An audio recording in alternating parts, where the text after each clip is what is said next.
Hello guys, as soon as I became a quasi sage, I was summoned by the Empress. Episode 16 में आप सभी का welcome. आपको video पसंद आती है तो सब्सक्राइब, लाइक, शेयर, कमेंट जरूर करिएगा। और दोस्तों, जो मैंने बैकअप चैनल बनाया है उस पर भी जाके सब्सक्राइब कर लीजिएगा। और जो आज का एपिसोड है इसे पूरा जरूर देखिएगा, क्योंकि पूरे एपिसोड में दोस्तों मस्त बलून मिलेंगे आपको। इसी के साथ अब चलते हैं आगे। एपिसोड की शुरुआत में हमको दिखाया जाता है जो हमारा टर्की हीरो होता है वो अगले दिन फिर सुबह आता है, लेकिन जो सलाहकार होता है फिर मना कर देता है। जिसको देखते हुए वो कहता है, क्या अभी भी वो नाराज है मुझसे? लेकिन मुझे हॉल में एक आदमी की आवाज क्यों सुनाई दे रही है? फिर हमारा सीन शिफ्ट हो जाता है और हमको एम्परर का हॉल रूम दिखाया जाता है, जहाँ पर एक नाइट वॉरियर एम्परर के सामने खड़ा होता है और एम्परर उससे कहती है, जनरल यान आप वापस आ गए हैं, लेकिन क्या उराटा सीमा पर कोई बड़ा बदलाव हो रहा है? एम्परर की ये बात सुनने के बाद में वो जो नाइट वॉरियर होता है वो उनके आगे झुक के उनको रिस्पेक्ट देते हुए ग्रीट करके कहता है, मेरी एम्परर उत्तरी सीमा ठीक है, लेकिन हाल ही में वहाँ पर बहुत ढेर सारे डाकू इकट्ठा हुए हैं और अपनी चौकी तक जाने वाली सड़क भी अब उतनी सुरक्षित नहीं है। और वहाँ के ऐसे खराब हाल में मैं उत्तर से डिसाइपल को एग्जाम दिलाने के लिए बीजिंग ले जाऊंगा और एम्परर से मिलने के लिए रुकूंगा। जब हमारी एम्परर लुओ वेई उस नाइट वॉरियर का इतना ज्यादा रिस्पेक्ट देखती है तो वो उसके पास जाके उसको अपने हाथों से उठाते हुए कहती है, जनरल यान आप हमारे राज्य में एक पिलर बनने के हकदार हैं, प्लीज आप खड़े हो जाओ। और ये कहने के साथ में वो उसके हाथों को पकड़ के बड़े रोमांटिक अंदाज में उसको आगे ले जाते हुए कहती है, चलो ठीक है तो अब बैठते हैं और बात करें। और सच्ची बताऊं तो मुझे भी तुम्हारी बहुत याद आती है। जब वो एम्परर के साथ में बैठने के लिए जा ही रहा था तभी वो एकदम से अपने पास से एक बॉक्स निकालता है जिसके अंदर से बहुत लाइट निकल रही होती है। और वो उस बॉक्स को दिखाते हुए लियो वेई से कहता है, एम्परर आपका इस चीज के लिए बहुत धन्यवाद, लेकिन जब मैं बॉर्डर पर रखवाली कर रहा था तो मुझे गलती से एक मिस्टीरियस चीज मिल गई। उस बॉक्स को चमकते हुए देखकर जो हमारी एम्परर होती है वो शॉक्ड हो जाती है। जब वो इस तरह से बातचीत कर ही रहा था तभी दिखाते अपने ठरकी लौंडे को, वो अपने माल को किसी और के साथ बर्दाश्त बिल्कुल नहीं कर पाता है और वो पीछे से उसके ऊपर अटैक करते हुए कहता है, लुओ वेई तुम सावधान रहो। और तभी अचानक से उस नाइट वॉरियर के पास आकर अपने फिस्ट से एक अटैक कर देता है जिसको वो अपने हाथ से रोकता है। लेकिन तभी दिखाते हैं अपने हीरो का अटैक को रोकने के चक्कर में जो उसका बॉक्स होता है वो नीचे गिर जाता है और हमको पता चलता है उस बॉक्स के अंदर एक रेड क्रिस्टल होता है। जब अपना हीरो वहाँ पे उस क्रिस्टल को देखता है तभी शॉक्ड हो जाता है और कहता है, अरे मुझसे गलती हो गई, मुझे ऐसा पता चल रहा था जैसे ये कोई एक फायर एलिमेंट वाला सोल स्टोन हो। इसमें कोई आश्चर्य की बात नहीं है कि इस बॉक्स में एक स्पिरिचुअल ऑरा वाला क्रिस्टल है। अपने हीरो की बात सुनने के बाद में लुओ वेई उसकी तरफ घूर के गुस्से में उससे कहती है, तुम संयुक्त राष्ट्र के प्रति क्या कर रहे हो? जनरल यान शिनवू और मैं एक दूसरे को तब से जानते हैं जब हम छोटे बच्चे थे, और तुम उसे चोट कैसे पहुंचा सकते हो? लुओ वेई ने जैसे ये बात बोली होती तभी अचानक से हमारा हीरो उसका हाथ पकड़ लेता है और लुओ वेई को घसीटते हुए अपने सीने से लगा लेता है और उससे कहता है, तो मुझे ऐसा क्यों लगता है कि वो अच्छी इंसान नहीं है? उसकी ऐसी हरकत से लुओ वेई वहाँ पे शॉक्ड हो जाती है और फिर उससे कहता है, निश्चित रूप से उसे आपको कुछ देने का कुछ और इरादा है, इसे फेंक देना बेहतर है। अपने हीरो ने जैसे ये बात बोली होती है तभी दिखाते हैं सामने की तरफ देखते हुए उसकी नाक से खून बहने लगता है और उसे देख के वो अपने मन में सोचता है, अरे नहीं ये क्या देख लिया, ये तो सच में बहुत बड़ा है। उसको ऐसे शॉक्ड होते हुए देख के लुओ वेई समझ नहीं पाती कि आखिर क्या हुआ। और फिर हमें दिखाया जाता है अपना हीरो इतना ज्यादा उसको देख के ठरक चुका होता है, एकदम बावला हो चुका होता है, उसकी आंखें हटती ही नहीं दोस्तों, और वो वहाँ पे बुरी तरह ब्लश कर रहा होता है, उसकी नाक से खून निकल रही होती है। जिसको देखते हुए जो अपनी एम्प्रेस होती है वो वहाँ पे शर्मिंदा होते हुए सामने कहती है, जिनवू तुम इस चीज के लिए नाराज मत हो, ये लिन मेरा कमांडर है, आपको उत्तरी सीमा पर भेजने के बाद यही है जिसने मेरी सुरक्षा करने की जिम्मेदारी ली है। उसने जैसे ये बात बोली होती तभी हमें दिखाया जाता है दोस्तों एक हॉट एंड सेक्सी और बॉडी बिल्डर माल जो कि देखने में एकदम ऑसम लल्लन टॉप लग रही होती है। अब हमको पता चला कि अपना हीरो वहाँ पर बहुत बड़ा क्यों बोल रहा था, क्योंकि देखने में दोस्तों सच में बहुत बड़े बड़े हैं। लुओ वेई की ये बात सुनने के बाद में जो नाइट जिनवू होती है वो अपने ठरकी हीरो के सामने आके खड़ी हो जाती है और दोस्तों वो इतनी ऊंची और लंबी होती है कि जो अपना हीरो होता है वो उसके बलून तक पहुंच रहा होता है और सीधे अपने मुंह के सामने इतने बड़े बड़े हैवी बलून को देखने के बाद में वो ब्लश कर रहा होता है। उसको ऐसा करते हुए देख के वो स्माइल करते हुए कहती है, इसके पास तो सच में एक ग्रेट स्किल है, लेकिन फायर फ्लेम स्टोन एक कीमती चीज है, क्या इसे फेंकने वाली कोई भी ऐसी जगह होगी? उन लोग ये बातें कर रहे होते हैं लेकिन अपने हीरो का ध्यान सिर्फ एक ही जगह होता है।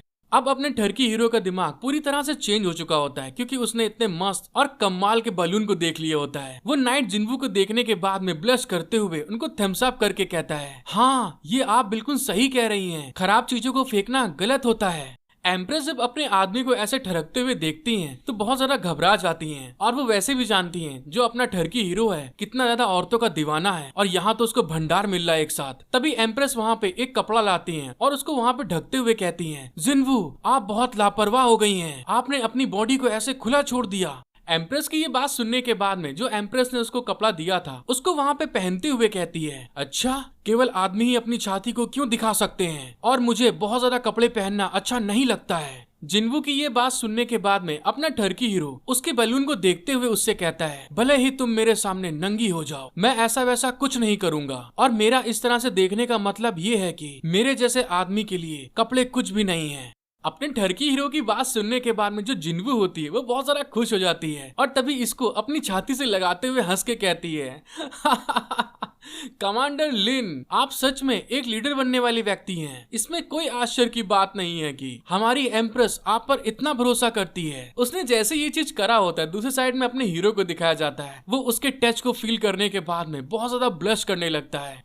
और फिर अपने टर्की दिमाग को स्टार्ट करते हुए जिन्वू की तरफ देख के राल चुआ के कहता है, वैसे मैं कुछ छोटे कपड़े वाले कपड़ों की कुछ स्टाइल जानता हूँ, और वो आपको पहनने में भी बहुत ज्यादा आरामदायक होते हैं, तो इसलिए हम बाद में आपस में मिलके इस बात पे और ज्यादा चर्चा कर सकते हैं। अपने हीरो की ये बात सुनने के बाद में जो जिन्वू होती है वो बिल्कुल फिदा हो जाती है, और अपने हीरो का हाथ पकड़ते हुए उससे कहती है, कमांडर लिन सच में आप एक दयालु और जमीन से जुड़े हुए इंसान हैं। जब एम्प्रेस इतना ज्यादा उनको क्लोज में देखती है तभी उनको कुछ गंध आना स्टार्ट हो जाती है कि दया कुछ तो गड़बड़ है। तभी वो उन दोनों के बीच में आ जाती है और उनसे कहती है, तुम लोग और कितनी देर तक ऐसे ही बातें करते रहोगे। एम्प्रेस की ये बात सुन के दोनों के दोनों अलग हो जाते हैं। जिन्वू वहाँ से जाते हुए एम्परर को ग्रीट करते हुए कहती है, मैंने अपने एम्परर को फायर सोल स्टोन दे दिया है और अब मैं आपको परेशान नहीं करूंगी। मेरे साथ आए 3000 घोड़सवार अभी भी बाहर मेरा इंतजार कर रहे हैं, इसलिए मुझे जाकर उनकी देखभाल करनी है। जब हमारा टर्की हीरो इतने अच्छे माल को जाते हुए देखता है तभी वहाँ पे उसको बाय करते हुए कहता है, अच्छा ठीक है हम लोग बाद में फिर मिलते हैं, और बाहर जाने से पहले तुम अपने कपड़े पहनना मत भूलना।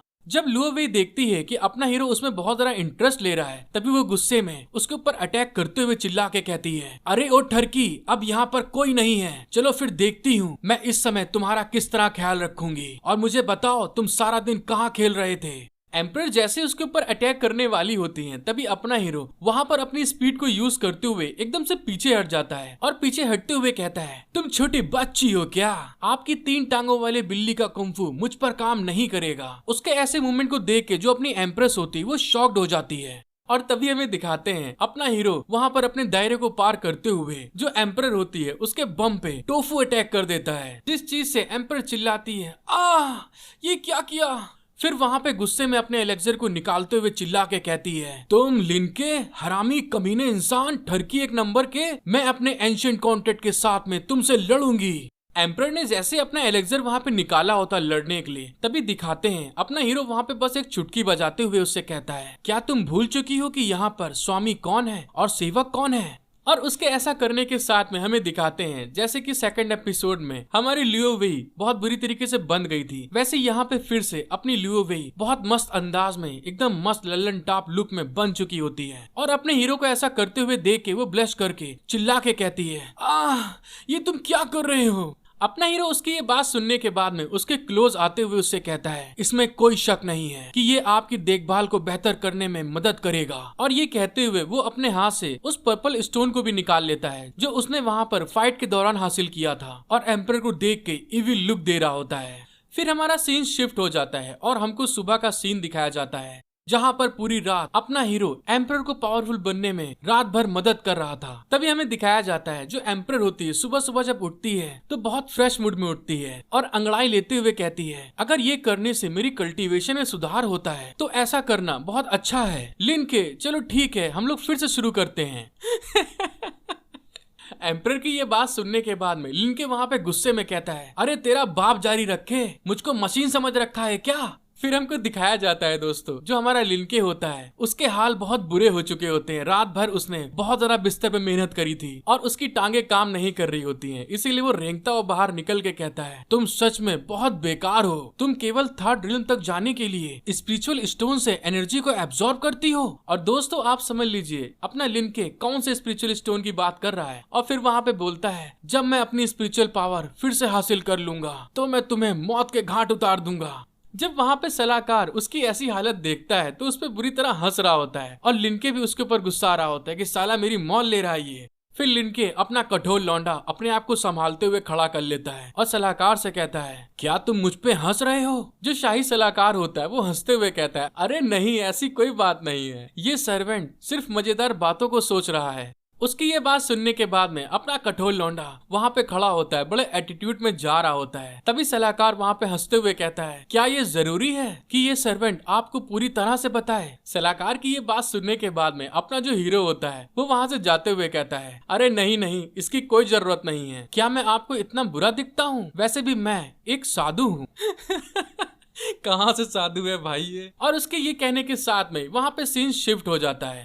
फिर हमें दिखाया जाता है अपने हीरो के पास में एक स्क्रोल होता है जिसको वो देखते हुए कहता है, भले ही मेरी पावर को सील कर दिया गया है और मेरी ऑरा भी खत्म हो गई थी, लेकिन आखिर ये कैसे हो सकता था? और इस बात को कहते हुए हमारा सीन शिफ्ट हो जाता है और हमको रात के समय दिखाया जाता है, जहाँ पर एक बहुत बड़ा घर होता है जिसके चारों तरफ ग्रीन कलर की फ्लेम जल रही होती है। और तभी हमें दिखाते हैं जो अपना हीरो होता है वो एकदम से वहाँ पर बेहोश हो गया होता है और धीरे धीरे अपनी आंखें खोल रहा होता है। और जब अपना हीरो वहाँ पे आंखें खोलता है तो उसके बुरी तरह पसीने आ रहे होते हैं और तभी वो कहता है, ये महक बहुत तेज है, आखिरकार कौन पक रहा है? और तभी दोस्तों हमको दिखाया जाता है कोई और नहीं पकड़ा होता है, अपना हीरो वहाँ पे एक कढ़ाई के अंदर पकड़ा होता है, जिसको देखने के बाद में वो घबरा जाता है और तभी चिल्ला के कहता है, अरे ये कौन हरामखोर है? किस आदमी ने इस युवा मास्टर को खाना बनाने की हिम्मत की है? मेरी जिंदगी की पहले से ऋण लगी पड़ी है और मुझे तुम लोग इस तरह से पका रहे हो? ऐसा मैंने जिंदगी में पहली बार देखा है। जब वो ये बात बोल ही रहा होता है, चिड़चिड़ा रहा होता है, तभी सामने से दो लोग आगे चल के हंसते हुए आ रहे होते हैं। और हमको पता चलता है ये वही लेडी होती है जो 3 एपिसोड पहले अपने हीरो से फाइट कर रही थी और लास्ट में भूतों के ऊपर बैठ के निकल गई थी। और तभी वो वहाँ पे हंसते हुए कहती है, कमांडर लिन, आपके लिए नया क्या है? हेलो गाइस, आपको वीडियो पसंद आती है तो सब्सक्राइब, लाइक, शेयर, कमेंट जरूर करिएगा। और दोस्तों बैकअप चैनल को सब्सक्राइब करना मत भूलिएगा। और इसी के साथ मिलते हैं हम लोग नेक्स्ट एपिसोड में। Thank you for watching my video. Love you all.